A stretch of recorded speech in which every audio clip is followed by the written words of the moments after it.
नमस्कार शेतकरी बंधूंनो, आपल्याला सतत प्रश्न पडतो की अडसाली ऊस झाल्यानंतर खोडवा, नेडवा, चढवा किती पिकं ठेवायची या संदर्भात आजचा व्हिडिओ। आणि आपण ज्या आज प्लॉटमध्ये उभा आहे ते आमचे शेजारी सुयोग जाधव यांच्या प्लॉटमध्ये उभा आहे आणि त्यांनी हा नेडवा ऊस ठेवलेला आहे।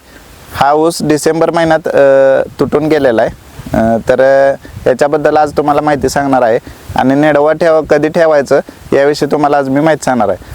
नमस्कार, माझ्या शिवार चॅनलमध्ये पुन्हा एकदा आपलं सहर्ष स्वागत आहे। मी आपला लाडका शुभम पवार आपल्यासाठी असंच नवीन काहीतरी घेऊन आलेलो आहे। मित्रांनो, आता थोडक्यात माहिती सांगतो।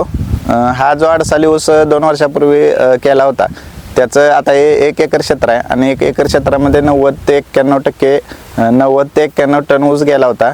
म्हणजे जवळजवळ 2.5 टनांना सव्वा 2 टनांना ॲव्हरेज पडलेलं होतं। आता त्याच्यानंतर खोडव्याचं जे ऊस गेलेला आहे तो 40 गुंठ्यामध्ये 55 टन, म्हणजे जवळजवळ सव्वा ते 1.5 टनाच्या आसपास हे ॲव्हरेज पडलेलं आहे। त्यामुळं निर्णय आपण घेऊ शकता की नेडवा ठेवायचा का नाही। तर नेडवा का ठेवायचा, तर त्याला कारण आहे की आपण ज्यावेळी लागण करतो त्यावेळी आपला मेहनतीचा खर्च, बाकीचा रोप लागणांचा खर्च हा आपल्या उरावर पडत असतो। त्यामुळे आपण खोडवा ठेवतो आणि खोडवा जर उत्पादन आपलं 1 टनाच्या वर निघत असेल, 1.5 टन सव्वा टनानं, तर नेडवा ठेवण्याला काही हरकत नाही। तर आता याच्यामध्ये नियोजन कसं केलं होतं याबद्दल मी तुम्हाला थोडक्यात सांगतो।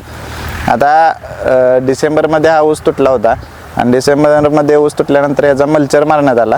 मल्चर मारून बागला मारण्यात आल्या। मल्चर मारल्यावर काय केलं की आधी पाल्यावर सिंगल सुपर फॉस्फेट, युरिया आणि निंबोळी पेंट असं टाकून घेतलं आणि नंतर मग बागला मारलेले आहेत, जेणेकरून पाला आणि लागवड दोन्हीसुद्धा मुजलं जाईल। तर बागला मारताना काय टाकलं असेल यावर तुम्हाला सांगतो। तर त्याच्यामध्ये ह्युमिक ॲसिडच्या 2 बॅगा, परत गंधकची 1 बॅग आणि त्याच्यामध्ये 20-20 असेल किंवा 24-24 टाकू शकताय तुम्ही, किंवा 12-61 टाकू शकताय। ह्या बॅगात बागला मारून त्याच्यामध्ये पेरण्यात आलेला आहे। तर आत्तापर्यंत जर तुम्ही बघितलं असेल तर त्याला फक्त एवढाच खर्च केलेला आहे आणि पाणी चालू आहे। हा ऊस अतिशय चांगल्या प्रकारे आलेला आहे आणि इथून पुढे सुद्धा त्यांनी सांगितलं की नेडवा सुद्धा 1 टनानं घालवण्याचा त्यांचा प्रयत्न राहील।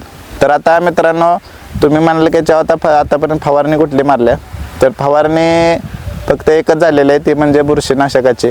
ज्यावेळी आपण खोडवा तोडतो त्यावेळी प्रचंड थंडी असते आणि त्यावेळी बुरशी लागण्याची शक्यता असते किंवा खोडक्यावर रोगराई आपल्या ज्या लाल दशीचं असतं त्याच्यामध्ये बुरशी असते आणि ती बुरशी तशीच राहू नये किंवा ती मरून जावावी यासाठी बुरशीनाशकाची फवारणी फक्त मारलेली।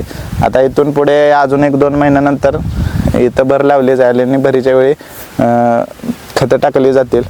तर अशा पद्धतीने मित्रांनो, जर तुम्हाला नेडवा पीक घ्यायचं असेल तर या पद्धतीने नियोजन करा आणि चांगल्या पद्धतीने तुम्ही पीक आणू शकता। दुसरा यातला मुद्दा असा आहे की नेडवा पिकामध्ये आपल्याला फायदा जास्त होतो किंवा खोडवा पिकामध्ये आपल्याला नक्कीच अडसालीपेक्षा फायदा जास्त होतो। मागाशी मी जे सांगितलं की मेहनतीचा आणि आपला ऊस बियाणाचा खर्च हा 100% वाचतो। त्यामुळे काय होतं की खोडवा आणि नेडवा पीक चांगल्या पद्धतीने आपल्याला, उलटं अडसालीपेक्षा खोडवा आणि नेडवं उत्पादन चांगलं निघतं आणि ते आपल्याला कमी खर्चात चांगल्या पद्धतीने काढता येतं। मित्रांनो, त्यासाठी आपण सुद्धा खोडवं नेडवं, कोणी चढवं ठेवलेलं असतं, कोणी 5वं 6वं पीक, एक बारामती शेतकरी आता कृषी प्रदर्शन चालू आहे तिथं 32 पिकं ठेवलेला सुद्धा माणूस आहे, ती SRT पद्धतीने केलेला आहे। त्याच्याबद्दल आपण एखाद दिवस व्हिडिओ करू, SRT पद्धत म्हणजे काय।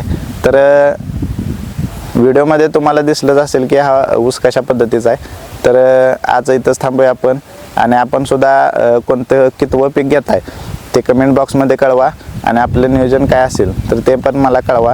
तोपर्यंत आपण थांबूया। धन्यवाद।